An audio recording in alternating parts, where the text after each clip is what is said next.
So monika musana nzambe amati succès après un temps pas à Koufi, cela veut dire à Sangisaki. Moto Azan église est conduit par un magicien, un aventurier ou bien un impidique. Donc sort ya batouana et eza enfer. Place aux autres que sambela, il faut la sire que Jésus azawana. Montez ba prophétie ya lelo yonga na za na kata domaine au monde ba prophétie zo pesa ma lelo et ça pas même pour na mema lobby qu'on a bana nzambe. Je me demande comment aussi sert toi tu viens pour adorer Jésus et okomoko ya na muto akosa yo peke non pour no bika ezazu Yesu te olala na mosakoli. Pasteur asali mabe dénoncer yango. Au pasteur a cédé, dénoncé en haut. Surtout biso ba gêne. Donc il n'est pas trop. Pour vos annonces, vos prédications, vos clips, vos vidéos, une seule adresse, tapez www.casarima.fr. Donc en ce moment même, nous sommes en pleine promotion extra matraquage. Donc tout le résultat sans garantie. Olingi ba monayo, olingi ba yokayo, ya fait na casarima.fr ba professionnel. Donc na 100 € ya pamba, j'ai bien dit na 100 € ya pamba. On a droit à 4 prédications, nulle part ailleurs que chez Casarima. Bonsoir bien-aimés dans le Seigneur et bienvenue encore une fois de plus sur votre site chrétien préféré www.casarima.fr. Et bien moi je suis encore et toujours votre sœur Lise Manzambi et je suis très heureuse de vous revoir encore une fois derrière vos postes de télévision, vos postes d'ordinateur. Aujourd'hui en tout cas je suis très heureuse de recevoir pour vous encore un serviteur de Dieu qui se prénomme le prophète David Mayala, c'est vrai, il est issu de la communauté évangélique Salvation Church et il œuvre depuis 98 en tout cas et il est passé par l'Angola, Palanca notamment en passant par là tous ceux qui nous suivent à partir de l'Angola, nous vous saluons. Et il est allé aussi en Afrique du Sud et là-bas, il a été plus précisément à Cape Town. Je pense que ceux qui l'ont croisé là-bas le reconnaîtront aujourd'hui sur le plateau de Casarima. Alors, je vais sans plus tarder le recevoir pour vous, suite au sujet qui fait vraiment débat ces derniers temps. Vous avez pu constater ces derniers temps sur Casarima, nous avons beaucoup essayé d'évoquer le sujet sur les faux prophètes. Comment reconnaître les faux prophètes? Parce que c'est vrai qu'il y en a beaucoup aujourd'hui. Voilà. Alors aujourd'hui, sans plus tarder, nous recevons pour vous, comme je viens de le dire, le prophète David Mayala. Sans plus tarder, je le salue pour vous. Bonjour prophète. Oh, bonjour ma sœur. En tout cas, nous sommes très heureux de vous recevoir ici sur Casarima. C'est une première, mais j'ose croire que nombreux sont les chrétiens qui nous suivent sur casarima.fr. Vraiment, ils sont encore dans la joie de vous découvrir ici sur casarima.fr. Alors, prophète, pour Lelo, qu'est-ce que vous pouvez dire pour Nabande Konyos, tu vas reconnaître Bazo Talo, na Palanca, na Luanda, et puis na Cape Town, en Afrique du Sud. Bon, pour tous les amis de l'écho prophétique qui sont en Afrique du Sud, I greet you all in the name of our Lord Jesus. Let my God bless you. It's me, your brother, Prophet David Mayala. Et tout le monde qui est en Angola, soyez au vosso irmão. Estou aqui só para fazer a obra de Deus, dessa Deus vous abençoe muito. Obrigado. Voilà, en tout cas, ça c'était la présentation du prophète David. Alors c'est vrai, comme nous avons dit aujourd'hui, le sujet c'est comment reconnaître les faux prophètes, les faux évangélistes, prophétesses, pasteurs, etc. Alors, la toute première question, prophète David. Alors, comment est-ce que c'est possible qu'un homme qui passe beaucoup de temps dans la prière puisse s'avérer être un faux prophète? Il prie beaucoup, un homme de Dieu, il a vraiment assidu na prière, assemblera trop, alingi penzambe mingi. Enfin, d'apparence, azola sabino que aza vraiment Moussa Nzambe à solo. Mais okomona ke na suka nango na bambuma na ye na misala ne bo comprendre que azala qu'il faut. Comment est-ce que ça peut se faire? Bon, merci beaucoup. Je bénis l'Éternel pour votre invitation parce que j'ai assisté beaucoup dans des débats, des croisades, des émissions, on parle ici des miracles, mais dès que j'avais vu ces termes sur les faux prophètes, et moi-même je suis du domaine, moi aussi je suis un prophète, donc ça m'a beaucoup intéressé. C'est possible parce que Dieu est dans la parole. C'est possible d'avoir quelqu'un qui prie, mais il est hypocrite. Il prie, mais il a une vie qui ne correspond pas à ce qu'il fait. Donc par là, nous voyons Judas. Judas, il était avec Jésus. Judas, il faisait des miracles. Judas, il guérissait les malades. Il était parmi les 12. Mais au fond, Judas, il n'était pas de Dieu. Il avait la sémence du diable. Donc un homme de Dieu, c'est qu'on dit un homme de Dieu, mais il n'est pas un homme de Dieu. Il peut faire les miracles. Le miracle, ce n'est pas le fait que tu es dans le vrai, que tu es un pasteur, un vrai pasteur. Faire les miracles, prophétiser, guérir les malades, faire des délivrances, ce n'est pas le signe de reconnaître un homme de Dieu. Parce que tu peux être du diable, mais tu exerces cela. Et preuve en est qu'aujourd'hui, il n'y a plus les magiciens, il n'y a plus de féticheurs. Toutes les églises aujourd'hui, beaucoup sont en train de pratiquer de fétiches. Donc c'est ça. Donc si vous voyez un homme qui dit qu'il est un homme de Dieu, mais il ne vit pas la parole. Donc prêcher c'est bien, mais pour vivre maintenant, c'est là où il y a la différence.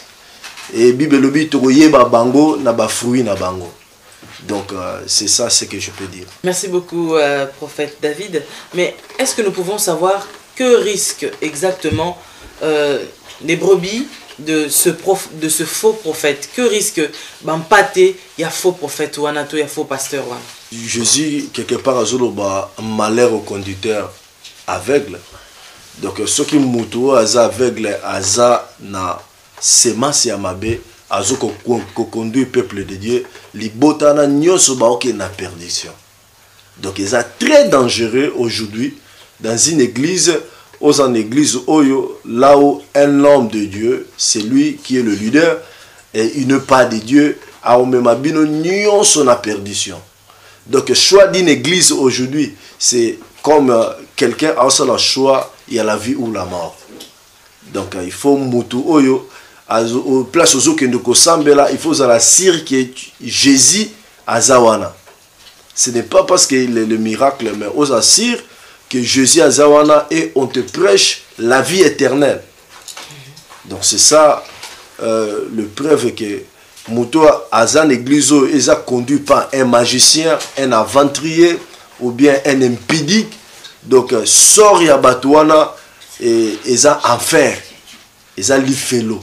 Donc bozala kobunga. Sur en église à bongo, nzamba sala grâce et ba ko bima église à bongo. En tout cas, voilà, le prophète David a dit que si vous faites partie, il y a assemblée pareille, où vous-même, parfois, Dieu nous parle tantôt d'une manière, tantôt d'une autre, dans les songes, au travers des frères et sœurs qui vous disent que oui, il y a ceci, il y a cela, mais vous ne voulez pas écouter, et bien sachez que, tel que le prophète vient de dire, il faut sortir de cette église. Ouais, la Bible dit qu'il faut sortir. Il faut sortir. Il faut sortir. Voilà. Alors, pour mutu moko boye atamboli l'église ebele azokutana kana ba pasteur mwa ba aventurier ya bescro ya miyibi akende pas pasteur boye pasteur wana komuko linga ye akende place boye une telle personne atikane ko sambela afana na ndaku to a continuer kaka ti nzamba kosunge kaka akutana na église malam. Bon, pour la question au lobby, premièrement on croit en Jésus-Christ et on croit pas à un homme. Élie, il priait que non, il réclamait à Dieu qu'il était resté le seul prophète, mais Dieu a dit, non, il y a encore 7000 prophètes qui n'ont pas encore fléchi leurs genoux na table, il y a Jezrabel. Non, il va adorer Baal. Donc, ma sœur, ceux qui osent décider dans ma vie, il y a un homme de Dieu, osent décider dans l'église, il ne faut pas renoncer. Ça, c'est l'œuvre du diable. Il faut, mission du diable, ça pour écarter man Nzambé, na chemin où basali, na vie basali envers Jésus-Christ. Ceux qui au moni osent décider dans comportement, il y a un homme de Dieu, il y a biso basali Nzambé. Ma sœur, il ne faut pas que tu aies foi na yo parce qu'on croit en Jésus, il faut continuer toujours espérer en Jésus et nzamba otambu isaye pas basali oyaye o baza ko adorer le vrai Dieu. C'est ça, il faut pas otika. Ce que tu vas adorer qui? Et Jésus vient bientôt. On ne croit pas aux hommes de Dieu, mais on croit en Jésus-Christ. Merci beaucoup, prophète. Eh bien, tout un dans la Bible, dans Matthieu 7, 15 exactement, la Bible nous dit que gardez-vous des faux prophètes. Alors, quand la Bible nous dit que gardez-vous des faux prophètes, qu'est-ce que cela signifie exactement? Lorsque la Bible parle de faux prophètes, un prophète, c'est un messager de Dieu. Un prophète, c'est un envoyé de Dieu. Donc, tout homme qui se lève avec la parole de l'Éternel, il prophétise. Quel que soit pasteur, quel que soit évangéliste, quel que soit docteur. Donc, le fait de prêcher, en anglais, on dit preaching, c'est de prophétiser. Et lorsque tu prêches la parole, l'enseignement, à part le ministère de prophète, il y a aussi le don de prophétie. Il faut faire la différence là. Donc lorsque la Bible déclare, il faut le faux prophète, donc la Bible est là, mutunyo so azo mema ba enseignement ya mabe. Premièrement, on ne s'ajoute même pas faux enseignements, à un faux prophète, puis ils ont sous ministère, sous prophétique. Parce qu'aujourd'hui, je te dis, ma soeur, le ministère prophétique, est un ministère qui porte d'entrée au diable à télémi. Et biso le prophète, surtout nous, les jeunes prophètes, et c'est vraiment terrible. Beaucoup de dégâts aux gens. Et les amis n'importe où il y a ministère prophétique. Malgré ma pasteur, malgré ma docteur, mais cible à diable, azami kokota nanzela un ministère prophétique. Donc il faut faire beaucoup attention. Maintenant Bible zolo bakeno, il faut que banga le faux prophète et ça pour englober les 5 ministères. Le pasteur, les évangélistes, les docteurs, tout et le prophète. Mais nakati to simba mingi les ministères prophétiques. Ils ont des wana mingi sika diable azokota. Parce que ça ministère ça ba dégâts mingi lelo nakati l'église. Voilà, merci beaucoup prophète David. Eh bien pour souligner un petit peu ce que vous venez de dire, vous dites que beaucoup il y a des dégâts au lelo ils ont salama nakati l'église, ils ont bimela ministère prophétique. Parce que c'est vrai, Vanwana, à l'époque, quand c'était arrivé, il y a qui mingi peka na banzela ba pasteur, et ba prophète plutôt. C'était toujours prophète boyé, a outi na mboka boyé, a pesi ba prophétie boyé, au monde na mususu te nzamba talisinga boyé que olati sous-vêtements ya couleur boyé, nini obela maladie boyé, tout ça. Il y a eu tellement de choses, mususu pe mima batuna bakufa parce que prophète wana ebisaki sala boso sali boité okufa. Au monde pe mutanga biete nga naza na posa ya kosala boité na yo, tu mona pe mutu wana pa kufi. Alors, esprit wana sikoyo o ebande ko lobisa prophète wana. Ezalaki esprit nini? Ya nzambe to ya diable. Parce que comment est-ce qu'un prophète a ko lobana mutu que non nzamba tali singa boye na vie na yo, mais sikoyo il faut ngana yo to sangisa nzoto po eloko wane kende soki oboyi okokufa okomona pe kendeko aboyi mutango pe akufi. Ça ce sont des choses vraies qui sont arrivées. Alors cet esprit là ezaki nzambe to comment? Non, tout à l'heure l'autre le faux ekoyeba nara nzamba lobaka. Il y a le vrai prophète oyo soza na communion na nzambe nzamba lobela yo. Nzamba révélaka. Notre Dieu, il est le Dieu qui révèle. Mais le problème, c'est quoi? Les hommes de Dieu, tant Nzamba Bengio, tu as mené une vie de sanctification. omoni mosala nzambe nzambe abengi azali na zèle wana azomene vie ya sanctification. Et tant maintenant succès et na ministère, c'est là où maintenant problème est comme ça. Parce que nous avons trois choses. Mbongo, succès, na basi. C'est ça qui tue le ministère aujourd'hui. Tant que mutu abandina nzambe malamu, et tant que moni succès wana, akomi suko yoga su nzambe te, et akomi ko menevima vie ya mabe, akomi na impudicité, akomi na masanga, maintenant nzambe moya lobele eza sute, et senga maintenant mutu asanini. Akende ko simba, soit kisi, pour garder toujours niveau na wana impact. Et c'est par là, le lozo mona koufa, mosala nzamba ye, bobengisi une église, le pasteur ba lié copre ya babengisi mosala nzamba ye parce que ya sakolaka ba tenir compte vie na été et tango aye liboso ba na nzambe professeur otomona parce que nzambe tanga loba pour na biki sande moto. Tanga kutana femme samaritain atunie ou kendo benga moi mobali na yo. Jésus ebe que femme samaritain aza mobali te. Na souko mona que Jésus a ngako mema lobi ko nokata mwasi. Montene ba prophétie ya lelo yonga na za na kata domaine omona ba prophétie zo pesa ma lelo et ça pas même pour na mema lobi ko na bana nzambe. Oui ça mutu olati sous-vêtement ya couleur bo. Ça ce n'est pas de Dieu. Quel est ce Dieu là ko kotala sous-vêtement mutu? C'est quoi but ya prophétie za la nini en fait? But ya prophétie eza pona ko édifier dans l'église. Deuxièmement, ils allaient pour orienter mutu. Puis troisièmement, ils allaient pour corriger mutu. Puis lelo jamais la mona lelo na église prophète a sakola o ma sœur ozana esprit ya Yakobo lobo bimaki boye o bimaki na mutu kingani boye tika eza vie ya mabe. Non. Lelo miso ba prophète lelo mona ka mbongo. Oh mama nzabata isanga boteki lupango wa boteki wana mbongo boye yaka pesa dimi. Non, ça ce n'est pas Dieu. Correction les athées. Nzamba zolo bakaka ba speo batu bazolo balelo et les gens appellent ça prophétie. Tango moni mosala nzamba lobeli mutelo ko moko pe et loko ngo sami ke mutakufi. Ça ce n'est pas de Dieu. Loba nzambe a kebisi mutu. Et Moutouana Boko Yoka, ah là, et ça problème à prophète.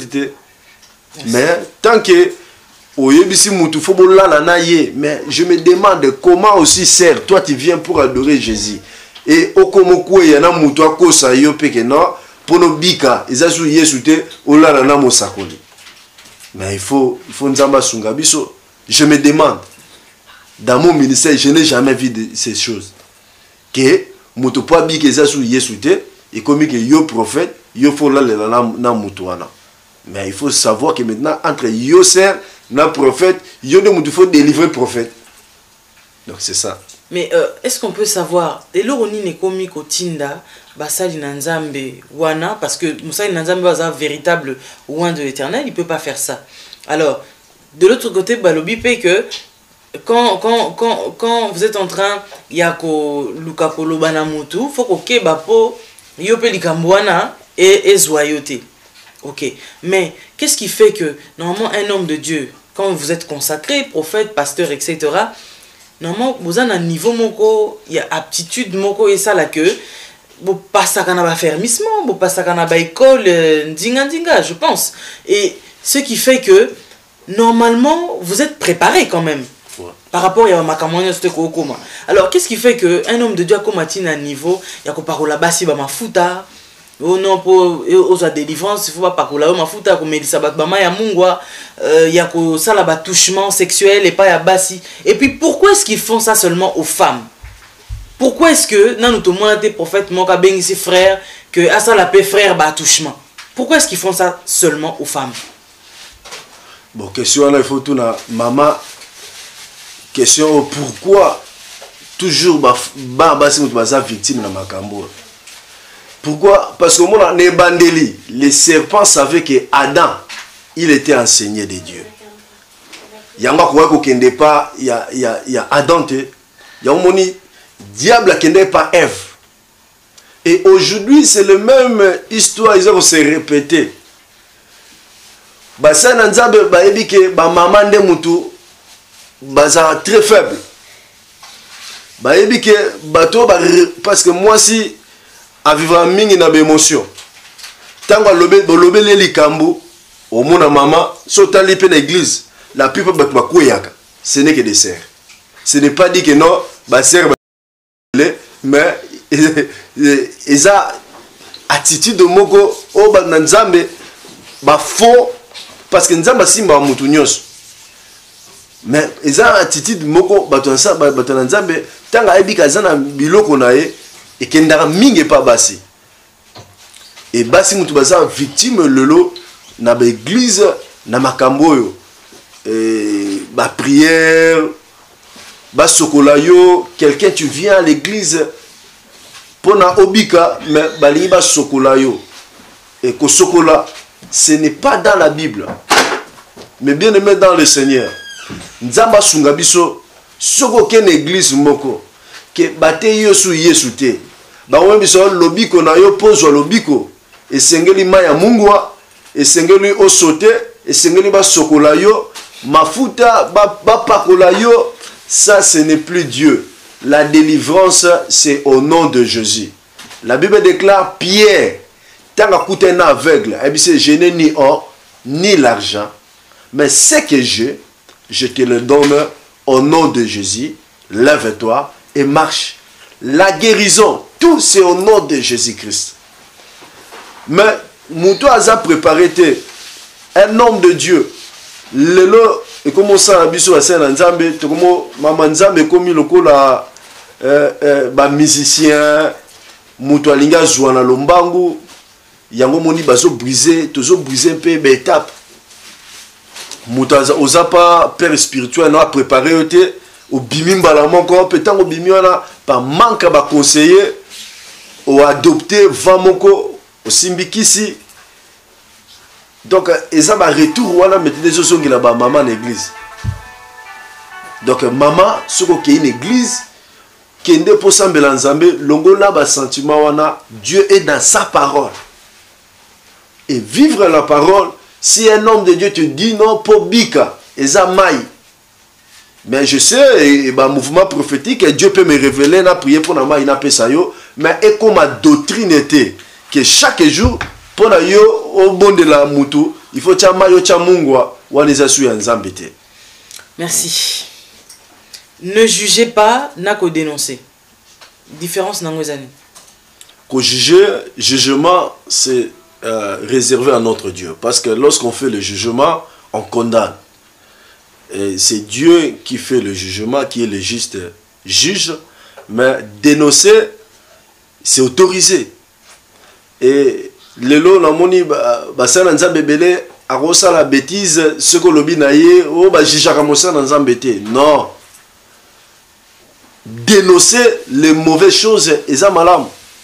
Yango le lomoni mambebele zo salama en église ba bazo dénoncer angote pe zo continuer toujours ko salama pe il faut le lo vraiment to banda ko dénoncer ba mauvaise chose oyo biso ba sana nzambe tozo sala po ete ya biso parce que tote ya bandimi mais biso moko tozo attenter ya comité ya pe ba acte biso to comment ko causer le nom de Jésus maintenant est commis méprisé.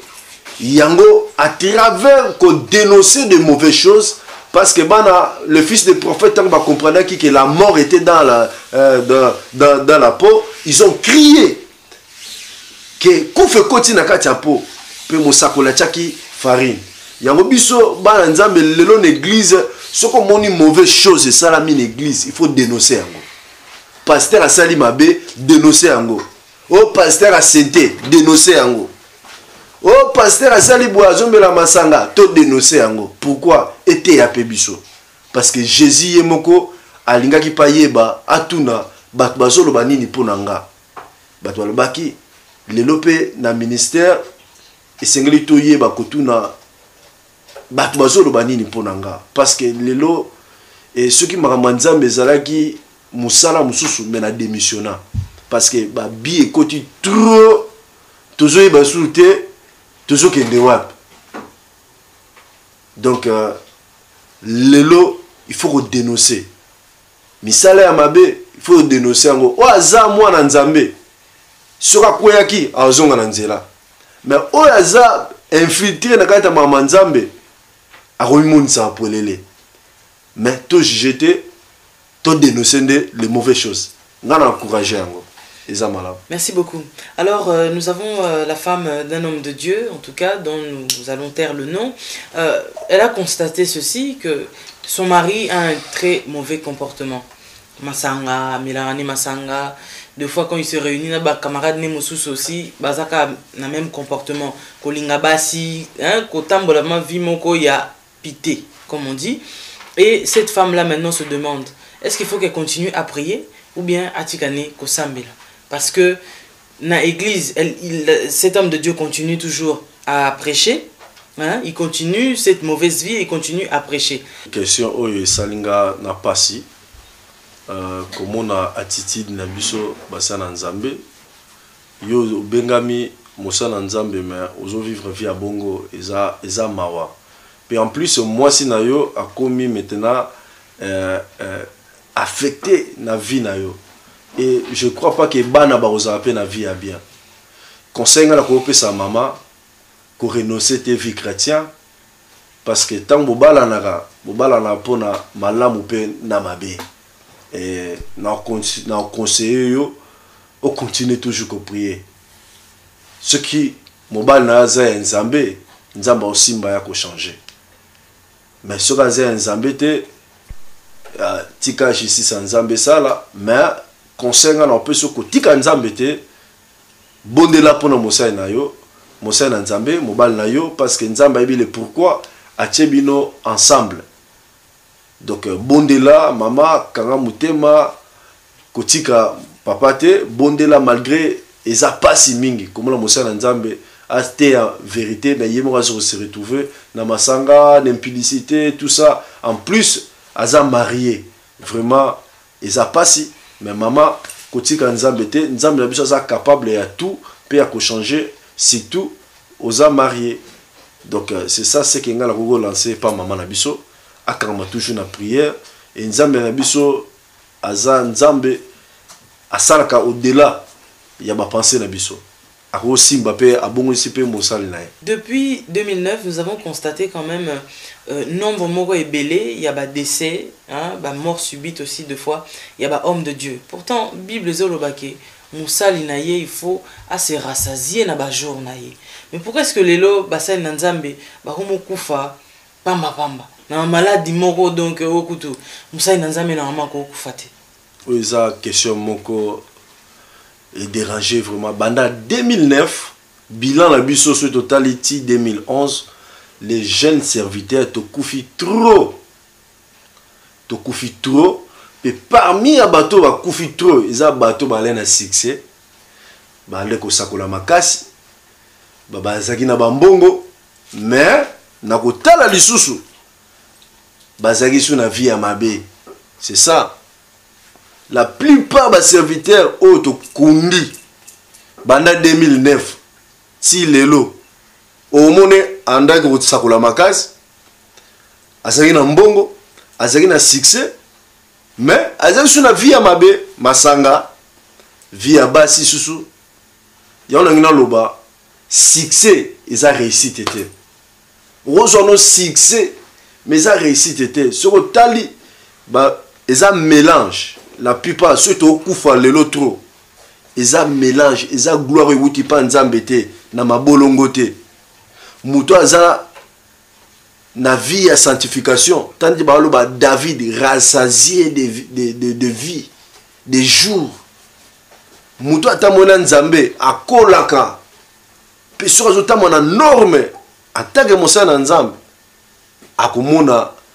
Bana ya bana naye so monika mosana nzambe amati succès après un temps pas akufi cela veut dire asangisaki vie appréciée na ministère koluka succès na ministère. Moi je bénis l'Éternel parce que Bible lobby tant que to so bondela to senga notre Père quotidien. Mosala Nzambe, nous avons besoin de paix quotidien. Senga pa Nzambe lipa ya mokolo.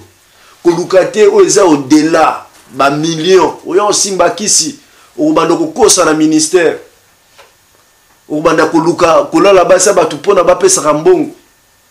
Okotika Nzambe et conséquence nango mama babata na lumière te.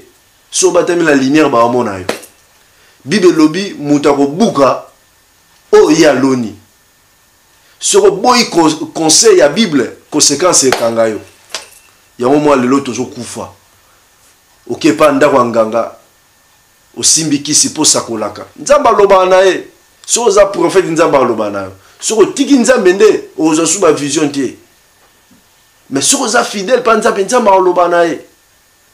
Mais tout le monde lelo batu balingi Nzambe akoma perroquet aloba chaque jour pour na batu bakota mbongo. On n'utilise pas Dieu. Le koso mbongo lelo yango iso kunda biso lelo yango vraiment mama Nzamba sunga biso surtout biso ba jeune to kende mbangu trop patience eza soutenir na ministère biso ni soutenir to lona lelo to bukaka lelo. Non, nous servons un Dieu. Nzamba va bénir biso. Yango mama tangu na kendaka na morgue na ebemba ndeko moko camarade bo akufaki tangu na tali ebembe na tali batu bazana morgue na moni basi kitoko mibali kitoko bakufi échangea kinga makasi nabite non, un jour je vais mourir et dès que je vais mourir je vais rendre compte à Dieu. Changement d'Engolanda lobaka c'est maintenant. Nous sommes appelés de changer, de vivre une vie de sanctification. Okufate, okufa lombangute, parce que yanganga, ils en ont temps limité. Oko prophétiser aux jambons, mais il faut bomabatu. Il faut vivre la vie à mabe. Tangu boza pa muto azana kisi, tangu zo chabino maboko, ba vie abatu zo beba. Ya omoni wa kine église olé na moi sanctification na mukie, moko bien pidi ki na kati église. Ils ont mis ça là on est diable. Parce que pasteur waza déjà na kota diable. Jamais côté abino makambo ya sala. Jamais côté abino enlèvement. Jamais côté abino sanctification. Jamais côté abino boza na foi en Jésus. Abaloté abino ka ndeti lo yenge be église belé le les be église ndeti na wenze. Ya go bobika achabino maboko bokuei. Batei nini boyebite. Là obimina ndaku mundimi batei nini mundimi ayebinete. Le parole comme quand tu ne pas branamiste. Non. La parole, c'est pour changer l'âme. Pour changer. Notre but, c'est pour présenter à Jésus-Christ les âmes sauvées. Nandimite un soulard à côté à Batu Batika Basanga. Un impidi qui jamais côté à Batu Batika impidicité. Bon vivre via sanctification. Yango Botu n'a passé, pourquoi tu es enlèvement? Pourquoi tu es à terre à sanctification? Au moins, nous avons discuté un peu de vin. C'est un soulard qui était un peu de vin. Un peu de vin. Mais je suis désolé, prophète. Baza ebele, bate ya rangope, mais ba vie na bango, eza yangote. Ba courageux pe ba bimi na bango. Ba kompe kote ya que non botika masanga, botika impudicité mais baza ben impudique. Yango siko to nto yeba molimo wana eza ya nani? Ya Nzambe tout de l'autre côté. Pour le bien que mutu oyo amela masanga ko pekisa muta mela masanga ti. Mutu aza impudique ko pekisa impudicité. Mais comme je dis ba courageux ba bima. Bon, comment on va courageux? Eza batu mususu tant to lebla le faux. Eza mutu mususu azane vrai. Ndeti Jézabel. Jézabel alena ba prophète était. Ba prophète à Baal to benga ba prophète à Baal. Ils avaient ba prophète en Nzambe mais ba komi ba prophète à Baal. Des ans batu mususu aza bien mais adopter une influence na milieu moko koti ya monde ba pasteur abebi mbala moko. Eza mutu mususu pe a lembi na vie chrétien esengi kobonde la pona ye azongela bonzambe. Donc etango toloba ba courageux mutu mususu akote arebisa batu botika mais yemo asala yango na lande mission moko ya kuku na poisa. Donc onyo se batama suka nango kaka e oyeba nango. Donc mais muto aza mwana nzambe okwei zongela nzela nzambe te ya liloba nzambe et nzambe aza fidèle. Parce que Pierre alobi, lorsque j'étais enfant, je parlais comme un enfant, mais maintenant je suis devenu adulte. Donc na ministère ou mwana nzambe pe et yana tamoko ou adopter vie moko ya Isaac ya mabe, mais soko za mwana nzambe ou va se repentir ozonga na chemin nzambe. Alors prophète ba vrai baza na bango. Mais pourquoi ba lobate? So boye bisi bango bino bo lobate pourquoi? Oh to tika nzambe ye moko. Nzambe ye moko ayebi. Ba pasteur muso kutu ba bande ko lobake non. Bato ba sa mabe botika bango ba sala mabe. Nzambe ye moko mokeli na bango ako se charger na ba brebis na ye. Mais alors où allons-nous? Muto sa mabe ba lobate. Et pourquoi est-ce que les vrais ne parlent pas? Moi, c'est ce que j'aimerais vraiment savoir. La Bible et le vrai, il faut soutenir les faibles. Donc, les vrais, tant que vous avez vrai, tant que vous avez la lumière, il faut sungande quoi azana mokobunga. C'est ça, ce que vous avez vrai, il faut sungande ko. Ndeko, même moi, je dis ça. Si tu me vois avec un problème, aidez-moi. Parce que je suis un frère. Et l'obiso va passer au bosan. Être pasteur, ingelo bateke oyokate. Il faut yokape batu. Tant sous kwei esengeli bazonction na nzela. Donc il y a un conseiller ming, il faut ça na ba conseiller. Ba conseiller na ministère, si tu nous les jeunes serviteurs, il faut tous en ba conseiller. Bato baza vrai. Bon continuer toujours te la vérité wana pe ko aider bandeko yo baza ko lemba.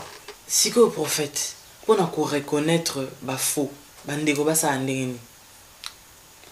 Pour nous reconnaître wa faux na âge toza na temps fin o toza eza moi passi. Parce que batu nyonso ba mo lo ba mungonga meme. Mais na kati baza ba lo. Donc parole quand ne mutu. Tout ka langage. Parole, message ezanine. Parce que Jésus lo ba na temps de la fin. Oui, ça ma na temps Noé et ça ma na temps. De tout comme na temps il y a fin. Toye babango na message pe na ba fruit nde muto elakisaki non oyo aza vrai na oyo aza faux. Donc bana nzambe pona boyeba oyo aza faux esengeli boyeba ba fruit na message. Mais si prophète ba fruit mususu ezwaka mwa tempo ebima ezala na ba saison nango. Alors so fruit wana ekozwa 2 ans 3 ans je sais pas moi po ebima siko bato wana ba kufa. Po bazo zela ba fruit bima. Te nzamba tika ba o aete. Nzamba tika ba na ete. Mais tout le monde bande ko bele ba kufi na l'église. Bazaki ya nzambe te. Dieu est souverain parce que dans le beloko yo ba voisin Abraham tant ba monaki nzamba zoleka ba monaki ete. Mais Abraham tant moni kaka 3 personnes bazoleka abengi nzambe à reconnaître. Donc oaza mwana nzambe ata za na place ni ya mabe a mona nzambe. Donc, en tout cas, tous 8 ans, on vous a pris de votre temps. Vraiment, nous sommes déjà arrivés à la fin. Mais je sais que là où vous êtes, vous vous dites que ah, il est prophète David, voilà, c'est la première fois qu'on le voit. Nous sommes spéciaux, bon, on a binoyé, mais vous redécouvrir ici sur kazarema.fr. Bobby, lui, il dénonce. Mais est-ce que Yemoko, Yemoko, est-ce qu'Atambola Ramalam? Urlobani ni pona ba brebinyo surtout oyo bazolando siko na katia écran ya Kazarema. Nzambe apambola bino, je suis votre serviteur et votre frère. Et en dénonçant, ce n'est pas le fait d'être aussi le vrai parce que tozali bisonyoso basana nzambe et surtout moi aussi je suis aussi un prophète, un jeune prophète na ministère etoni na ba dégâts et na amour en nzambe. Bana nzambe nzamba pambola bino biso toujours essayer ko vivre la parole et je suis votre frère. S'il y a un souci ou problème, moi j'écoute na lingara mingi ba conseil ba remarque pour na perfectionner ministère nanga parce que Dieu m'a appelé jeune à l'âge de 17 ans. Donc je continue toujours, c'est pas facile. Toute ma vie j'ai passé ça dans l'œuvre de Dieu. Donc, si vous avez un problème ou vous avez écouté quelque chose, je suis ouvert. Vous pouvez me dire et vous pouvez me corriger. Parce que moi aussi, j'ai besoin du ciel. Merci beaucoup. Oui, prophète David, c'est vrai que quand on parle des faux prophètes, tout ça, des fois il y a des gens qui ne savent pas aussi que beaucoup de gens ont été blessés et ne prient plus. Alors pour une personne qui est déçue, pour ces gens-là, qu'est-ce que vous pouvez leur dire? Non, premièrement, c'est la honte pour nous, les hommes de Dieu, parce que il faut te prendre compte, il y a des gars où tout ça là, ils ont affecté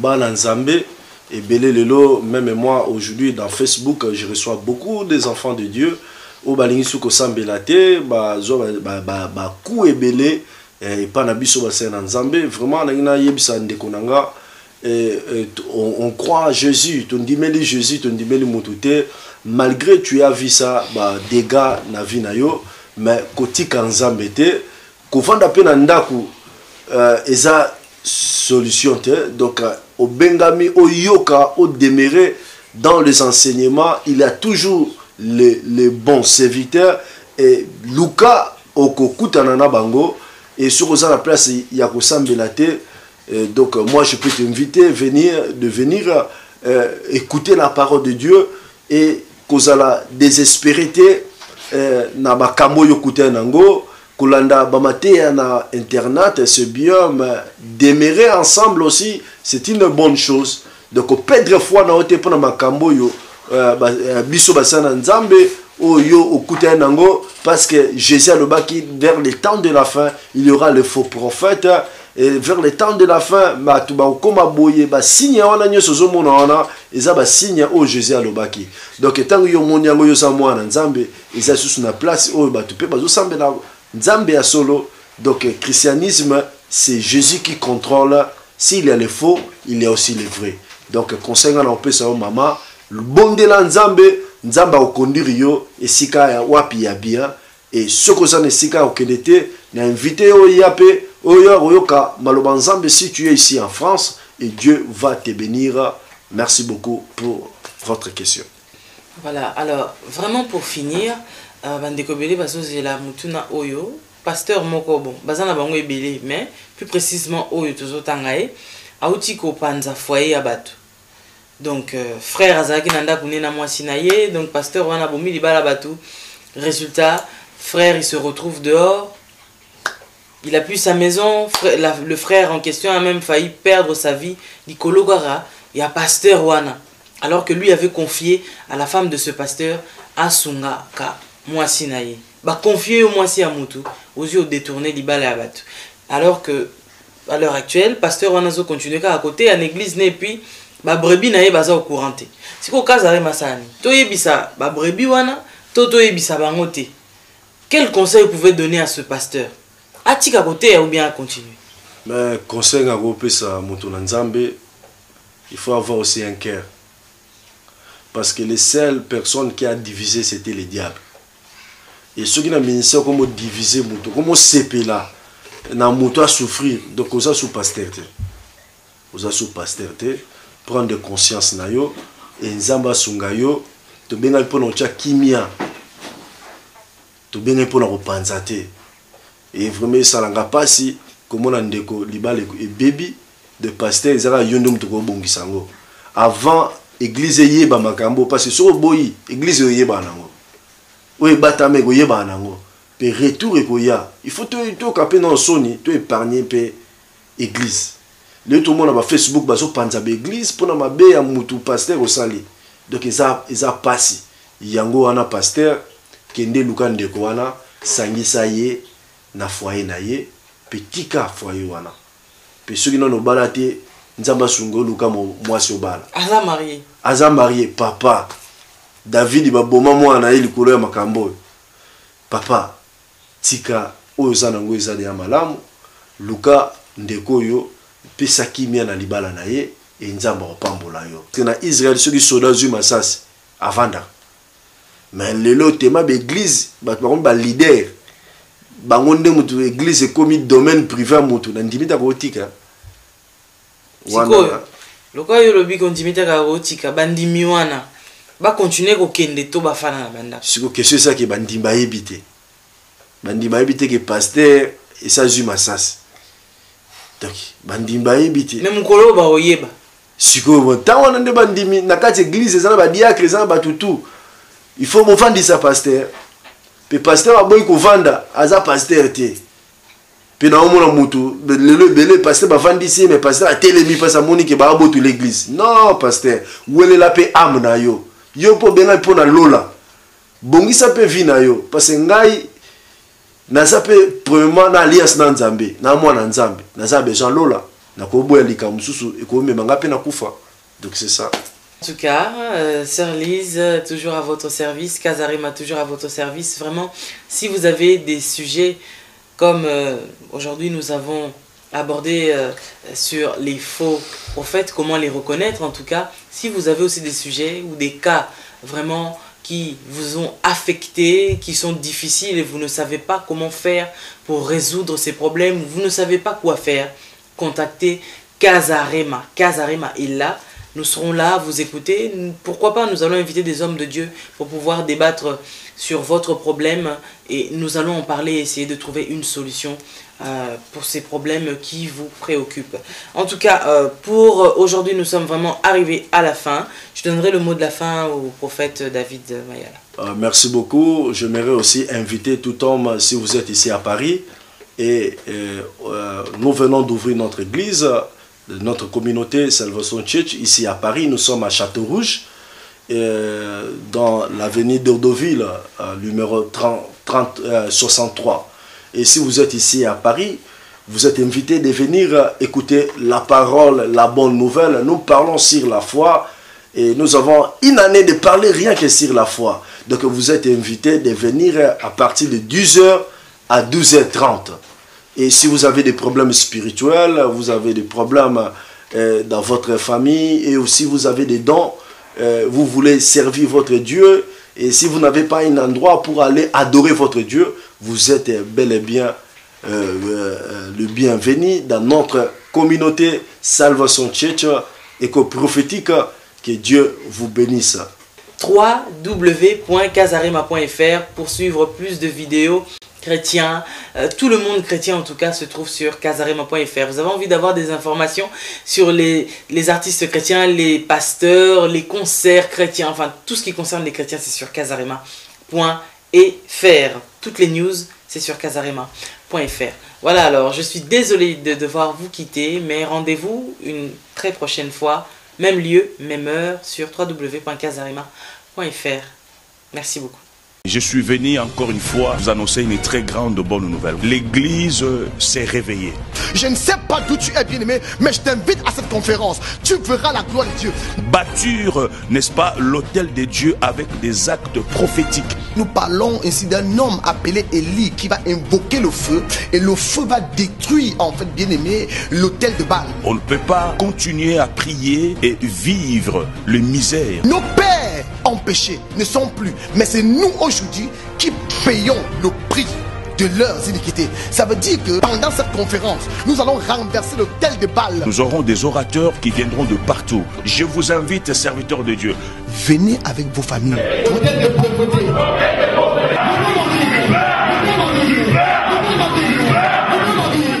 Une bonne nouvelle pour tous les déçus des agences de fret. Capem de retour à Paris. Capem, Nzamba Agence. 2 minutes, 2 minutes. Manu, tranquille hein. Ah, moi, tant que ma fille, il plaît. Bonjour, maman. Ma bagage, pardon? D'ailleurs, maman, c'est non grave. On l'agence. Donc, on s'en va à l'agence dans le cas, moi. Bon, l'agence, nous avons maintenant que tu as un plan. Bonjour. Ah, tu peux mettre la agence Wana. Moi, je agence Wana et quoi, ma avocat. Et là, on te donne une photo, la mascarade des ébélés. Mais ça, il y a un peu de découvrir que l'agence sera moins connectée. On a Paris, on a 5 fois dans mois. Et puis, l'agence, on a Capem. Capem? Oui, en Belgique. Donc, on est en Belgique, on a Paris, on a émission solo, il y a danger. Mais vous comprenez, moi je suis minute, Capem, ça me met l'agence. Donc Capem, nous sommes sérieux. La rapidité. Toutefois, mais quand on a entendu cette chaussure, mais ça n'a pas l'air de 8. Donc excès de rapidité, et comme on ajoute un article. Quand on remet tout ça, source de vie, source divine. On a un moutou oyo, a tout fait ça par chance. Bajan toi, et bajan ça mike. Cap me rose est fini bango. C'est pas un problème. C'est comme des moustiques. Merde. Mais quand tu mets un moustique à terre, dans ce cas clignant court, remis na rond-point. Hein? On t'a montré 2 minutes dans le championnat. Mais toute façon, comme Dokoma, nous avons découvert ma solo. On peut accompagner les sœurs pour voir l'agence. Même les filles, on est d'accord. CAPEM, agence de fret aérien et maritime, plus transfert d'argent. Ouvert du lundi au samedi de 9h30 à 19h sur 53 rue Championnet, 75 018 Paris. Métro, porte de Clignancourt. Contact 01 46 06 69 26 ou 06 16 35 41 91. Mail capempari-du6 multimo@hotmail.fr. Faut que tu aies porte de Clignancourt aussi gauche. Au premier croisement à gauche na riche championnat numéro 53. Maman faire sur les libres de l'Alliance et puis parce que yo maman solution on faire un bon zali. Oh pour un monde na kin maman rapide to lukate pour luka tout ce qui va piter car on a CAPEM. Donc on y est na 9h pour 10h pile 10h 2 minutes va bien dans na kin go c'est bon. Ah ouais tout travers ma manière minutes. Voilà. Merci beaucoup. Merci beaucoup mère maman.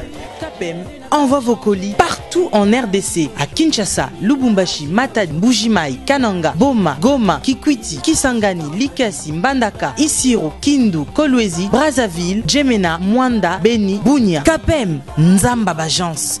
CAPEM, agence Yassure qui rassure. Natalo Moquet.